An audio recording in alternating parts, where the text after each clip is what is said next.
개인적으로 생각하면 내 평생에 이렇게 문화적으로 우리가 세계에 영향을 주는 나라가 되리라는 생각은 사실 해본 적이 없어요.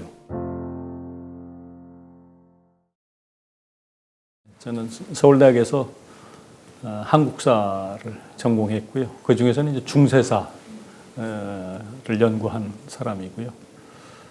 한신대학교 한국사학과에서 한 30여 년 교수 생활을 하고 2017년에 퇴임을 했습니다. 그 학교에 있는 동안 이제 한국역사연구회, 또 한국기록학회, 한국기록전문가협회 이런 데서 책임을 맡아서 일을 한 적이 있고, 또 우리나라의 그 기록관리 체계를 잡는 데도 참여를 했고, 또 일본의 역사 왜곡 때문에 이제 한일 간 또 한중 간의 역사 대화를 하는 과정에도 좀 참여를 했었고, 또 남북이 서로 협력해서 고려시대 수도였던 그 개성의 만월대 발굴하는데도 좀 참여를 했고, 재미있게 이제 학자로서 생활을 했고요. 퇴임한 후에는 잠시 학교법인 덕성학원에서 이사장을 하다가 2020년 12월 달에 한국학중앙연구원 원장으로 부임을 했습니다. 우리 연구원은 1978년에 설립이 됐습니다. 그 당시에 이제 한국이 놀라울 정도로 경제 발전을 해서 경제적으로 상당히 유족해졌는데, 그 경제 발전이라고 하는 것이 도시화, 또 근대화 이런 과정을 동반하기 때문에 한국의 전통 문화에 대한 관심은 상당히 줄어들고 있었고요. 또 새로운 서양의 문화를 이제 받아들이면서 우리라고 하는 것의 가치 이런 데서는 별로 신경을 쓰지 못하고 있었어요. 그래서 이 전통 문화를 어떻게 할 것인가 하는 것이 그 당시에 말하자면 시대적 과제였던 것 같고, 그래서 이 전통 문화를 연구하는 기관이 있으면 좋겠다 하는 판단에서 정부에서 이 기관을 설립을 했습니다. 그래서 이곳에 처음부터 자리를 잡고 이제 시작을 했고요. 따라서 우리 연구원은 이제 한국의 전통 문화를 연구하고 한국학 연구자들을 이제 양성하는 임무를 맡고 있습니다. 또 한편으로는 이제 연구만 열심히 해서는 대중들하고는 이제 연결할 수 있는 고리가 없기 때문에 연구한 성과를 대중들에게 보급하는 이제 그런 역할도 좀 맡고 있고요. 또 한편으로는 한국학을 세계에 널리 퍼지도록 지원하는 그런 역할도 맡고 있습니다. 한국인들이 살아오면서 남긴 모든 유산, 그리고 한국인들이 다른 나라나 다른 어떤 인간 집단, 이 사람들과 교류하면서 남긴 유산, 그리고 지금 현재 우리가 살고 있는 이 모습들을 연구하는 그런 학문이라고 이렇게 대체로 정의를 했고요. 다루는 대상은 뭐 물질 문화도 있고, 정치, 경제, 사회, 제도도 있고, 사상과 문화도 있고, 민속, 예술, 종교, 뭐 이런 분야들을 이제 전반적으로 다 대상으로 삼고 있습니다. 그래서 이런 광범위한 민족문화 실체를 이제 연구를 하는데요. 그 연구의 방향은 일단 학술적으로 근대적인 방법론을 동원해서 연구를 하고, 그걸 바탕으로 해서 우리 민족문화가 앞으로 어떻게 나아갔으면 좋겠는지 하는 그런 방향도 모색을 하고, 한국학을 하는 의미는 이제 우리 것의 어떤 모습, 정체성, 또 우리 문화의 어떤 뭐 본질 이런 것에 접근해 보려고 하는 그런 학문이기 때문에 결국 우리란 누구인가 또 나는 누구인가 이런 것을 연구하는 학문이라고 할 수가 있고요. 다만 이제 연구를 할 때 좀 조심스럽게 접근을 합니다. 모두 다 이게 학문의 영역에 속하는 것이기 때문에 학문은 진리를 탐구하는 것을 목표로 삼고 있고요.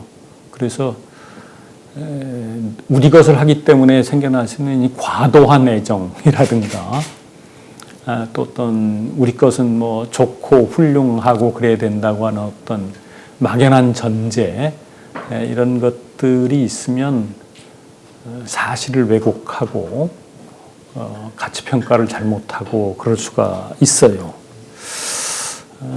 그래서 우리 이제 실사구시적인 그런 자세로 근대적인 학문 방법을 동원해서 연구를 하고 있습니다. 어떤 면에서 보면 상당히 냉정한 자세로 직시하는 그런 입장을 갖고 있고요. 그렇게 연구된 결과여야지만 객관적으로 학술적 가치를 인정받을 수가 있다고 보기 때문입니다. 이제 그런 연구들이 축적이 되면 이게 세계 학계에서도 인정을 받을 수가 있고 또 영향도 줄 수가 있고요. 그렇게 되었을 때 비로소 이제 다른 나라의 학문이라든가 이런 것들과 함께 이제 인류의 문화 발전에 우리가 기여할 수 있다 이렇게 생각을 하고요. 그래서 한국학 연구라고 하는 것은 이제 우리의 정체성에 관한 연구이기도 하지만 한편으로는 세계 문화의 한 부분을 구성하는 것으로서 인류 문화의 발전에 기여하는 학문이라고 생각할 수 있습니다.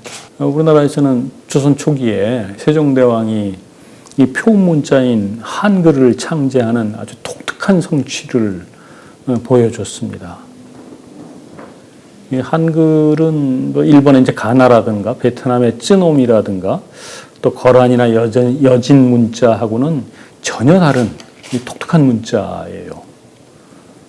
이때부터 한국은 문자와 언어 생활 그리고 감정과 사고를 표현하는 이 창작 활동 등에서 아주 특수한 위치를 갖게 됐다 그렇게 생각할 수 있을 것 같고요.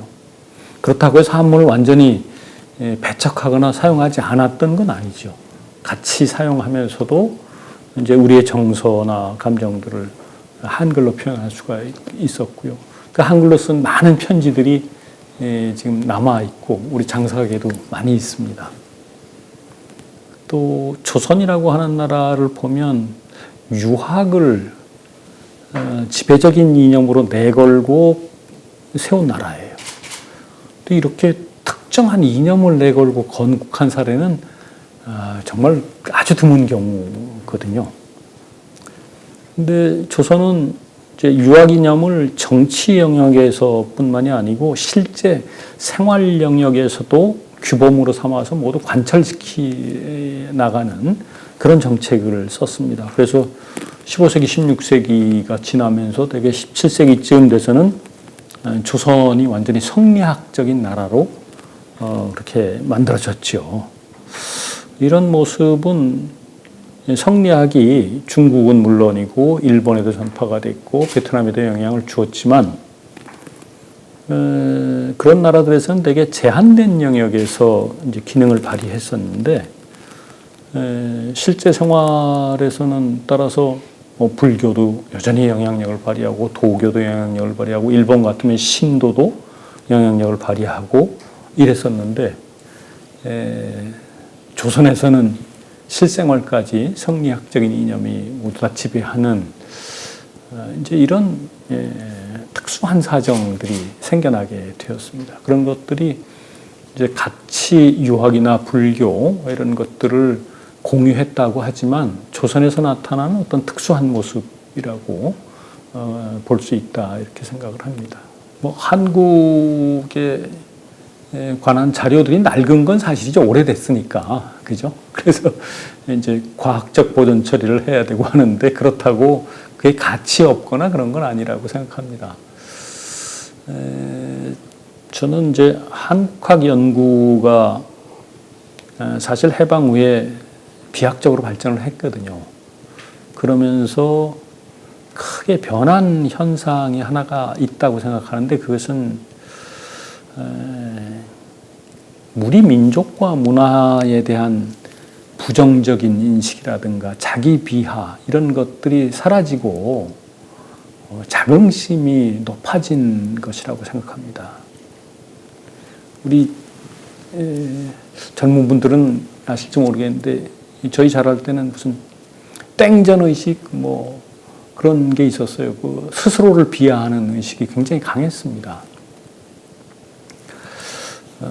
이렇게 우리가 자긍심이 높아진 데는 물론 이제 경제적인 성장이 중요한 역할을 했으리라고 생각합니다.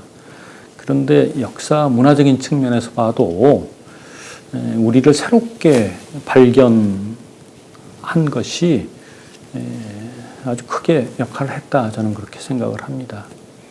이제 우리가 자기 비하 의식을 갖게 된 것은 사실 일제의 영향이에요. 일제강점기에 일제 관학자들이 한국인은 열등한 민족이라고 하는 인식을 열심히 심어줬습니다. 그러기 위해서 우리 역사와 문화를 왜곡을 했죠. 그래서 조선의 역사를 어떻게 설명했냐면 시작할 때부터 북부는 중국의 식민지로 남부는 일본의 지배하에서 한국 역사가 시작됐고 이게 이른바 이제 타율사관입니다. 또 조선의 역사는 조선 후기까지도 일본의 고대 정도, 고대 사회 정도의 수준밖에는 도달하지 못한 정체된 사회였다라고 하는 이른바 정체론을 주요한 내용으로 해서 역사관을 형성했어요. 이게 이른바 식민사관의 핵심입니다. 이런 일제의 식민사관에 대해서 그 유물사관 논자였던 백남훈 같은 학자는 일제시대에 이미 정면으로 비판하는 책을 썼어요. 그렇지만 해방 후에도 이런 식민사관의 영향이 아주 크게 남아 있었거든요. 1960년대에 들어서 이 식민사관의 정체라고 하는 게 이른바 타율사관 그리고 정체성론이라고 하는 것을 이제 밝혀내고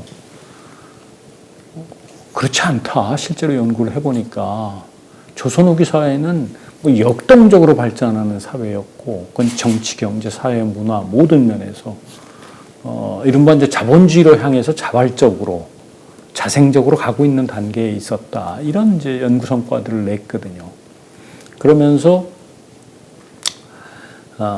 우리를 긍정적으로 바라볼 수 있는 이제 기반을 마련한 거예요. 이제 그런 기반이 마련되니까 우리의 전통에 대한 생각도 달라진 것입니다. 우리의 전통은 이 나라를 말아먹은 무거운 짐이라고 생각했었는데 그렇지가 않다. 그렇죠. 우리 전통 문화를 그야말로 온고지신의 자세로 자세히 들여다보면 이 재발견, 재해석 작업이 일어나는 것이죠. 그리고 또 한편으로는 우린 상당히 개방적인 모습을 갖고 있어서 사람들이 걱정할 정도로 이 외국, 특히 서양의 문화를 과감하게 받아들였죠. 그래서 이 사회를 혁신해 나갔습니다. 그 결과가 결국 일제 수탈 또 한국 전쟁이라고 하는 이 참화를 극복하고 놀라운 경제 발전을 이룩한 것이고 또 한편으로는 민주주의 사회를 정착시켰고 민주주의 사회의 아주 중요한 요소인 이 표현의 자유를 바탕으로 해서 지금 한류라고 하는 이 새로운 문화가 지금 만들어지고 그게 전 세계에 퍼져나가고 있는 것이다. 이렇게 생각을 할 수가 있어서 한국 문화에 관한 자료가 낡은 건 사실이지만 문화 자체가 낡은 건 아니고 물론 버려야 할 것도 있고 새롭게 써야 할 것도 있고 또 그 바탕에서 새로운 것을 창조해 나가야 하는 게 이제 우리가 할 일이라고 생각을 합니다. 이제 세계 학문 판도에서 보면 아직은 그렇게 큰 영향력을 발휘하고 있지는 못하지만 한국이라고 하는 국가의 위상이 높아지고 또 한국학 수준이 점점 향상되면서 세계 학문 이 판도에서 새로운 이론을 만들어 나가거나 어떤 실천적인 영역을 개척해 나갈 때 도움을 줄 수 있는 정도의 역할을 할 수 있는 단계는 되어가고 있다고 이제 생각을 합니다. 그것이 뭐 한류하고도 관련이 되어 있는 것 같고요. 이런 것이 이제 국가의 경쟁력하고 관련이 있는 것인데요. 우리의 그 기초학문 수준이라고 하는 게 특히 과학 영역이나 이런 데서는 거의 외국 것을 도입해서 응용하는 이제 그런 단계라고 한다면 그래도 우리 것을 내세울 수 있는 것은 역시 한국학이 아닐까. 그것은 뭐 외국 사람들도 한국학을 열심히 연구를 하지만 우리가 경쟁력이 있는 분야잖아요. 한국학은. 그렇죠? 이제 그런 면에서 국가 경쟁력하고 결부지어서 생각할 수 있고요. 결국 한국학의 연구 성과들은 국경을 넘어서서 세계 학문에 또 세계 문화에 풍부한 어떤 지식과 내용을 이제 보태게 하는 것이고, 그것이 결국 인류의 어떤 문화, 행복 이런 것들을 증진시키는데 도움을 줄 수가 있습니다. 뭐 우리가 경제적으로도 경쟁력을 이제 갖는 것이 중요하지만 이렇게 문화나 학술 측면에서 세계 문화 학술의 발전에 기여하는 것도 굉장히 중요한 경쟁력이라고 생각을 합니다. 개인적으로 생각하면 내 평생에 이런 생각은 해본 적이 없는데 이렇게 문화적으로 우리가 세계에 영향을 주는 나라가 되리라는 생각은 사실 해본 적이 없어요. 그런데 살아서 이런 모습을 본다고 하는 게 사실은 좀 꿈 같은 그런 느낌이 있습니다. 이거는 아마 창의력이 가장 중요한 역할을 하지 않았나 싶어요. 대체로 이 문화라고 하는 것도 독특함들을 다 갖고 있지만 이제 보편적인 입장에서 보면 수준의 차이가 좀 있다고 보잖아요. 이제 문화인류학이나 뭐 역사나 이런 데서 다. 그래서 문화라고 하는 것은 자연스럽게 높은 데서 낮은 데로 흘러갑니다. 그죠? 낮은 쪽에 있는 데서는 높은 문화 수준을 따라가려고 무지하게 노력하죠. 남을 따라가는 거, 이게 대체로 우리가 많이 해왔던 일입니다. 역사적으로. 남 따라가는 거는 이제 어느 정도의 시간과 또 열심히 노력한 것이 합쳐지면 어느 정도 따라갈 수 있어요. 그건 뭐 문화뿐만이 아니고 산업 기술도 마찬가지죠. 근데 결국 끝까지 따라갔을 때 그 다음이 문제인 것 같아요. 그 다음에 창의력을 발휘해서 정말로 새로운 것을 만들어낼 수 있느냐 아니면 거기서 그치느냐. 이게 말하자면 새로운 시대를 열어갈 수 있는 강국이 될 수 있느냐 없느냐, 이제 그 차이를 결정하는 것 같습니다. 예산 문제죠. 사실은 뭐 대부분의 기관이 비슷하지 않을까 싶은데요. 우리 한국 사람들뿐만이 아니고 이제 세계 사람들의 삶을 좀 더 풍부하게 하고 행복하게 하는데 도움이 될 수 있는 일들을 우리 연구원이 할 수 있는 게 난 많다고 생각해요. 또 그럴 자원도 있고 인력도 어느 정도는 갖추어져 있고 한데 실제로 그렇게 할 수 있는 예산이 충분하지 못합니다. 지금 있는 예산의 2배 정도가 되면 뭐 한 2배 정도로 일을 빨리빨리 할 수 있어요. 예산이 있는 만큼 일할 수밖에 없는 것이기 때문에 그 시간이 너무 지체되는 게 안타깝다는 것이죠. 우리가 60명 정도의 외국 학생들을 이제 뽑아서 가르치는데요.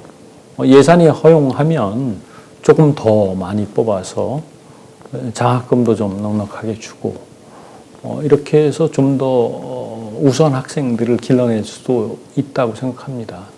우리도 그 개발도상국 시절에 외국 유학 가면 그 나라에서 장학금 받아갖고 공부해 왔잖아요. 그리고 그런 이제 인적 자원들이 우리나라를 이렇게 발전시키는데 큰 기여를 했고, 그것을 이제 우리가 갚을 때가 된 건데, 이게 좀 너무 부족해요.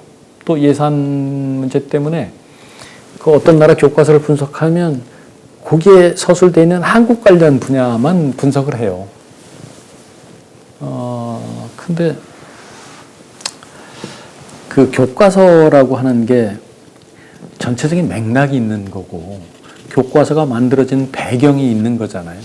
그 나라의 교육 제도도 있고, 교과서 제도도 있고. 그런데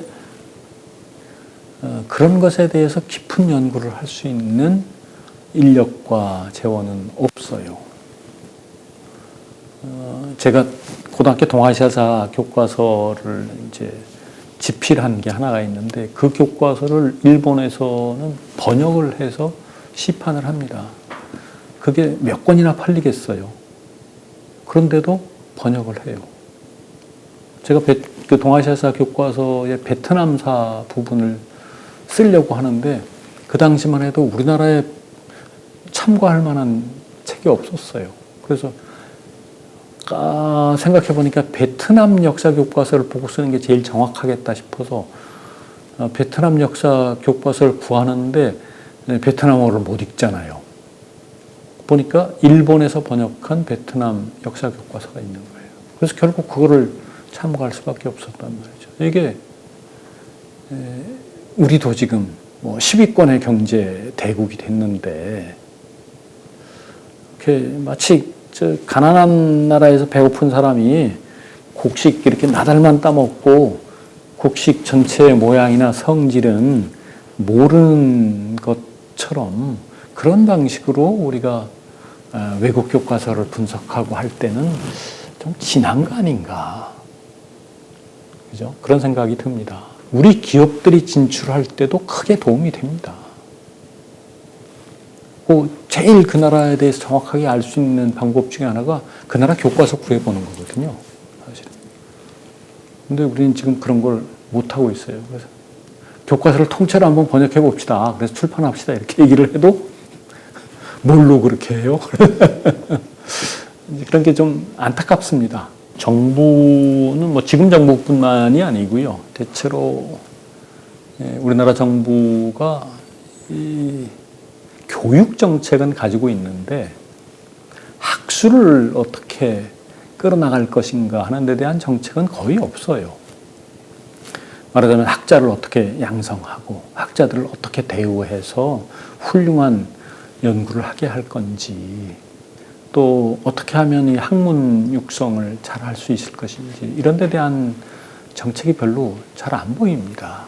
학술 정책을 총괄한다고 할까요? 이렇게 장기적 계획을 세워나가는 그런 게 좀 필요한 것 같아요. 이제 이 정도의 어떤 경제력이나 세계적인 영향력을 발휘하는 국가가 됐으면 이제 한국 학뿐만이 아니고 전 세계에 도움이 되는 학문, 학술 연구 체제를 갖춰야 할 때가 됐지 않았나 싶습니다.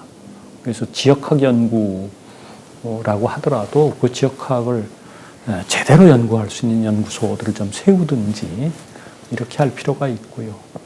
한국학도 계속해서 좀 육성을 해나가는 장기적인 플랜을 좀 세웠으면 좋겠다는 생각입니다.